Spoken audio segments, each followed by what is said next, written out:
মুসলমানের ভালো করবে না মাটা করবে খাঙ্কি ছেলে সেটা বল আগে। আব্বাস আর জনসাদের উত্তর দিতে হবে, না তো খাঙ্কি ছেলেকে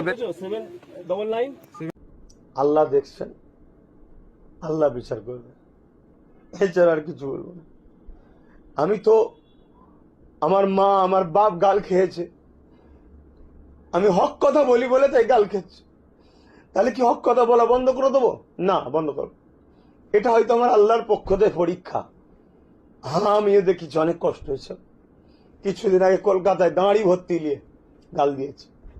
গতকালকে তারা নিজেরাই গোষ্ঠী দ্বন্দ্ব করলো, আমার মা তুলে গাল দিচ্ছে। তোর যদি আমাকে এতই মারা সব যায়, তোদের ভাঙড়ে যখন যাই বেরো দিবি ডাইরেক্ট। আমার মাটা কি করেছে? আমার মাটাকে ধরে টানছিস কেন? তার কি দোষ আছে এখানে? যদি তোর নজরে মনে হয়, তোদের নজরে মনে হয় আব্বাস খারাপ, আমাকে মেরে দে, কিন্তু আমার মাটাকে ধরে টানলি। তবে আল্লাহ দেখেছে, আল্লাহ বিচার